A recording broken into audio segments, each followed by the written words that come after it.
You should be at work. And quite, I would say, life was not easy in Israel. It's not easy today. It's getting better every day, but it's not easy yet.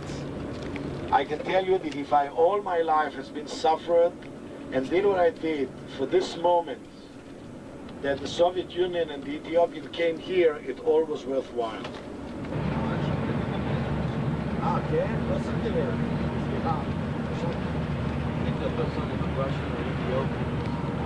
And this is Lake Kinneret, or the Sea of Galilee. It's a beautiful, beautiful day today, and it's very bright, it's very clear.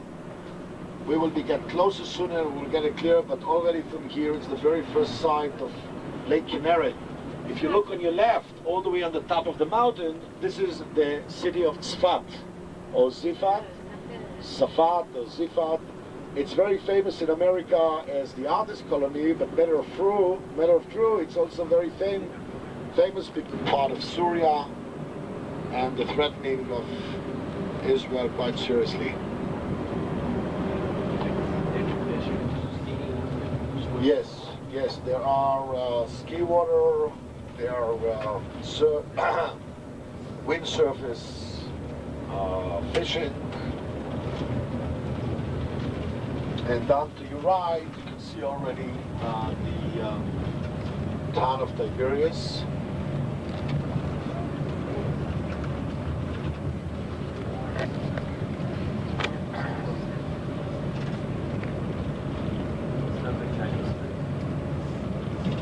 This is Tiberias, and this is the view from our hotel room. As you can see, there's just a little piece of water. That's the Sea of Galilee.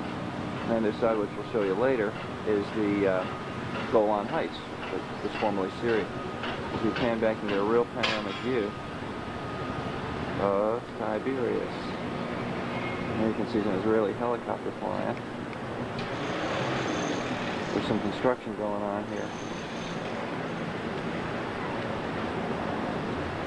See, this is the city of Tiberias. See, it's like a little... And this is just below our hotel. They're putting something together here. I'll have to find out what that is. This is Tuesday, the second day of our mission, November 11th. The Jewish Agency, and as you know, 46% of the budget of the Jewish Agency goes today to absorption. And tell us where we are? We're in Tiberias. We just woke up, davened, had a good breakfast, and now we're going to visit an Ethiopian absorption center. It's really exciting. Great. These people have just arrived here. 14,000 in about 36 hours. Terrific. You get a shot of everybody here.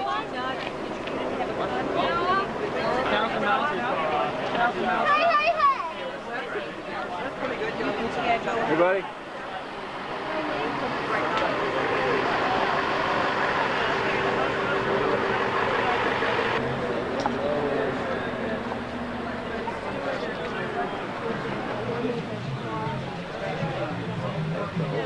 We are now in Tiberias, and we are about to go into the hotel that is being used as an Ethiopian absorption site. Don't leave the flag. Oh. Hey.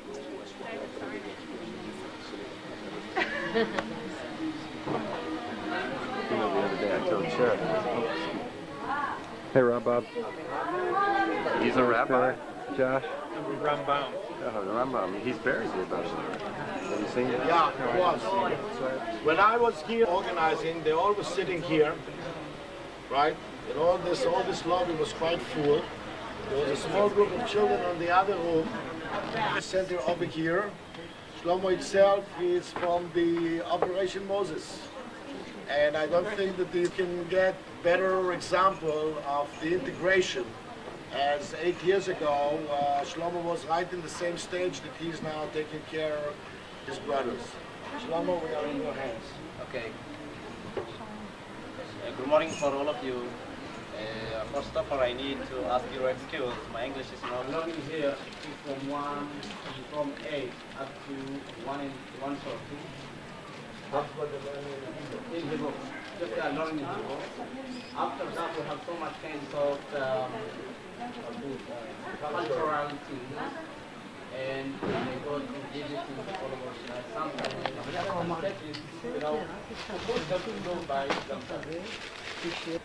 They go, they walk on foot from Ethiopia to Sudan, from Sudan to Israel. From Sudan to Israel, they came by airplane. You know, anyone cannot try to walk on foot in Mediterranean Sea.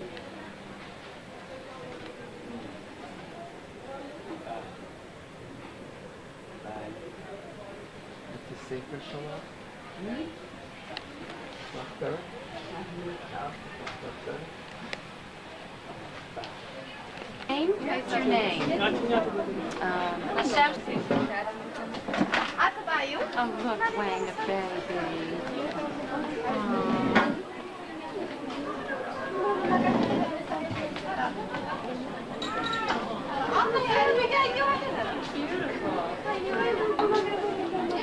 She wants to take the picture.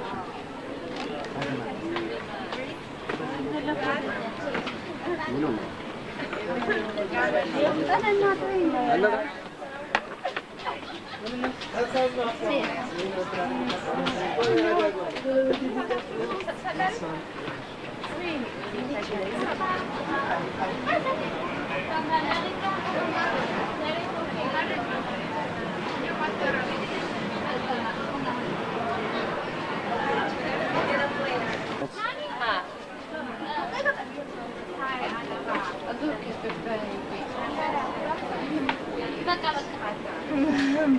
Wayne, alam na karaya da pangalan.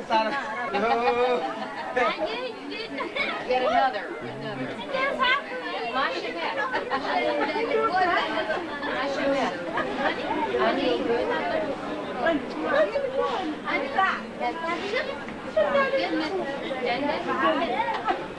Nancy.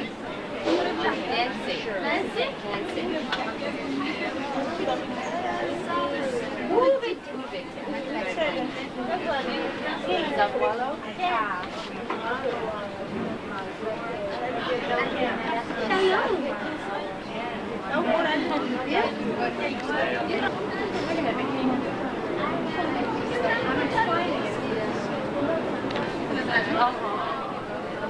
Nance, see if you can get them to smile and say their name. Masha, I'm going to say, they already told me. Okay.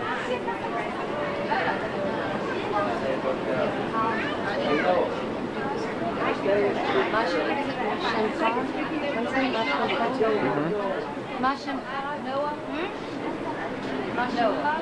Ah, Israela. Israela? Oh, she's born here. Beautiful. Yes. How old is this? 1 month. Great. 1 year. Can you go over here? Seriously. Right there.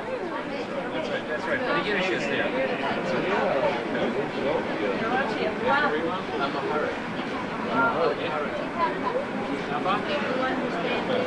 Shalom. Israela. It's a month old. After a month?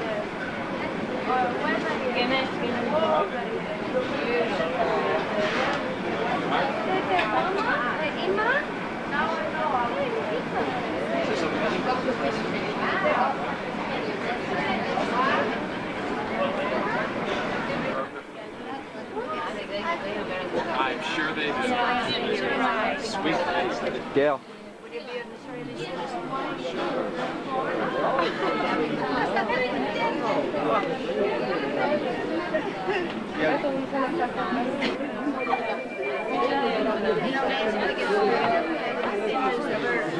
Wait, Irving. Hey, Aim.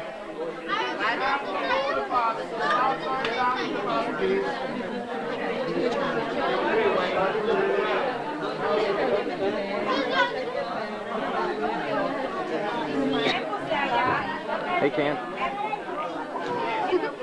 Now I got you.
This is a kibbutz right on the Lebanese border. We are told we're now at the northernmost point of Israel. You can see everybody. And there's our buses.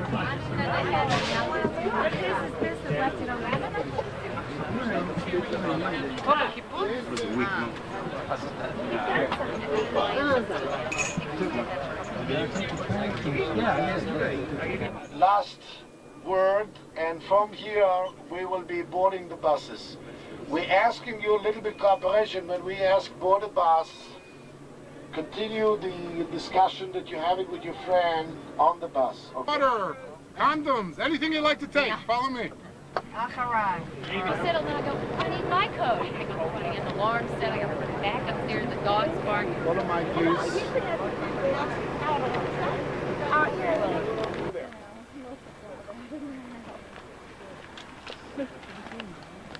Yeah. He's from funny. He's not from Hattiesburg. No.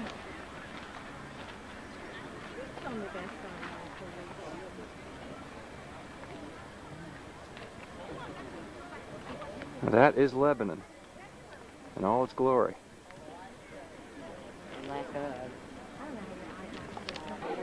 Where are we?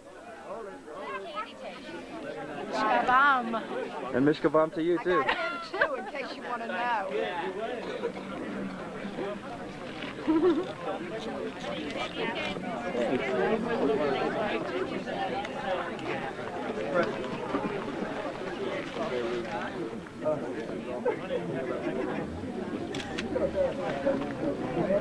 Introduce Mike Ginsberg to the group.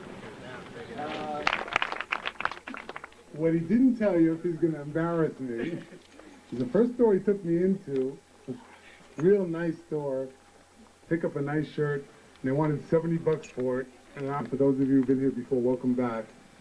It is a great honor for me to have you here. First of all, I'd like to get you in line. For those of you who've never been here before, I am going to start at the basics because I feel that even if there's one person that has never been here before, to understand the whole situation, you got to start at the beginning. Well, first of all, let me get you in line where the hell you are. You're at the most northern kibbutz in the state of Israel. Actually, at the most northern kibbutz in the world, but we'll stick to the state of Israel. The fence in back of me is actually the border of the state of Israel. And everything you see behind me in any direction you want to look is all Lebanon. So you can wave, give him a finger. You want to do a group picture of everybody mooning them? Let's start at the beginning. The beginning for this kibbutz is 1945, before the declaration. I'm not going to bore you with statistics, but just to give you one example. A small version of a Katyusha rocket is a 107 millimeter, North Korean Misgov for 19 years, and we didn't have prior information. From a terrorist attack, which is a major incident, to the launching of a single Katyusha rocket, there was always prior information. The information not necessarily came down to the civilian level because of the classification of the information. And the obvious intelligent question is, if you know about it, why don't the hell you stop it? Look, I've been on speaking tours, and I was in Atlanta, and although I tried as much as possible to succeed, I always feel I'm missing 50% of what I'm talking about. It might be uncomfortable standing up here. To me, this picture is worth 1,000 words. And I don't permit anybody that makes it up here leaving without looking at this picture. I'm a bastard. I make people stand here in the rain, because the picture is too important. And you can't understand anything without seeing this picture. The length of the border, as I said before, is 80 miles long, and it's all terrain like this. To close a border like this hermetically is virtually impossible. Out of the hundreds and hundreds of attempts that are made, just basic statistics, once in a while they're going to manage to get it. Would you just buy the camera? No, I said, did you just buy the camera? Did you get any of him while he was talking? Don't.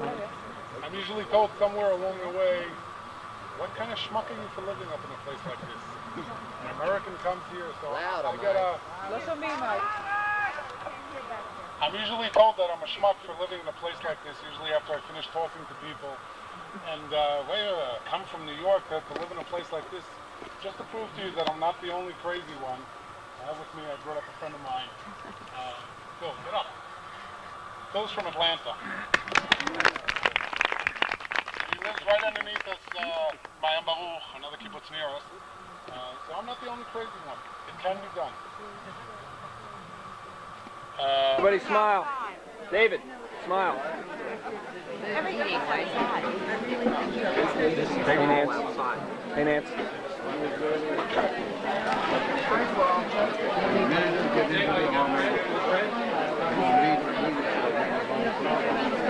Hills.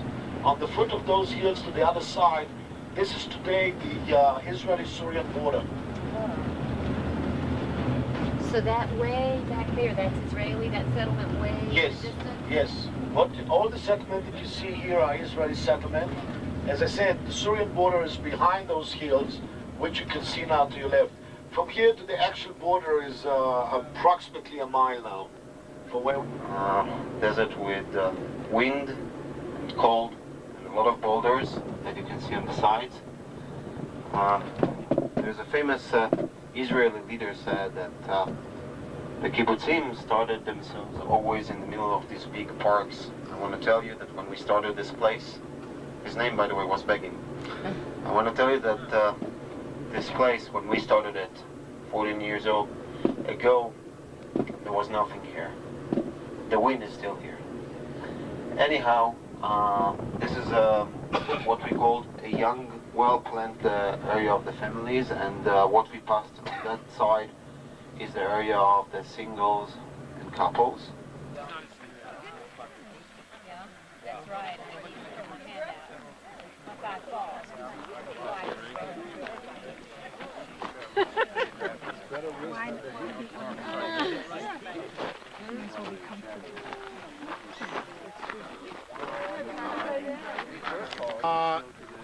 If you're looking down the white building camp, it's the UN camp, which is today holding sort of kind of a buffer zone between Israel and Syria, according to an agreement that was done in 1975, where we had agreement of separation forces after the October War.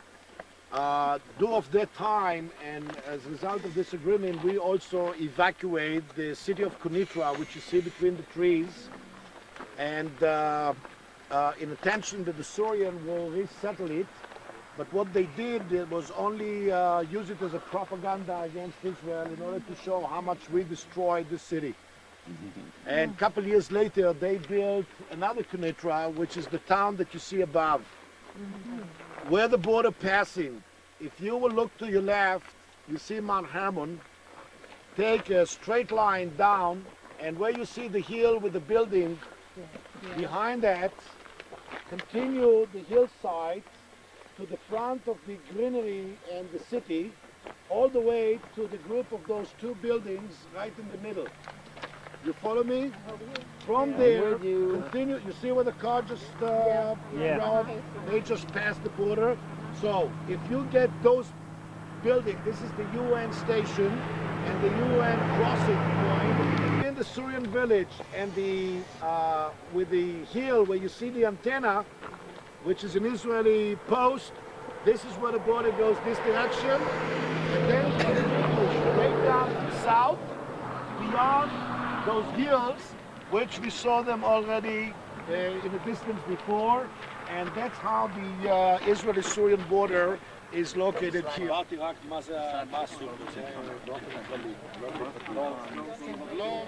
Israeli land? Pardon? Is it Israeli land? Yes. The UN camp is on the Israeli land. Now the border is This mountain, Mount Hermon, which was once in the hands of Tyre, and today we hold it. We call it the eyes of Israel, because what we have here,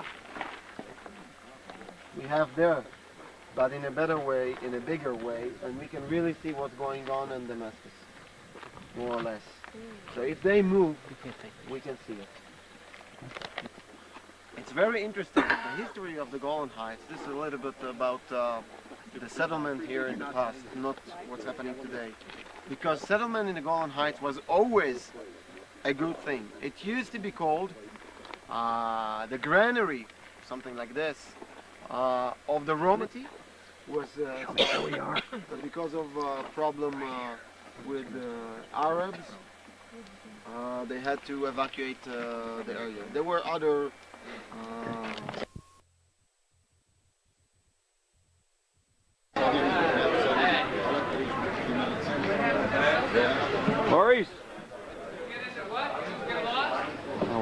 hotel now. It's Wednesday morning.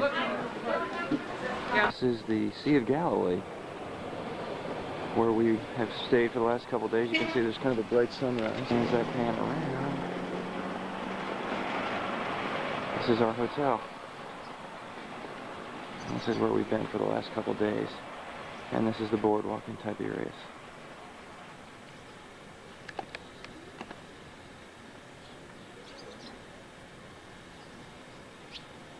And those are the Golan Heights, just across the river, just across the sea, I mean. And of course, before 1967, that was Syria.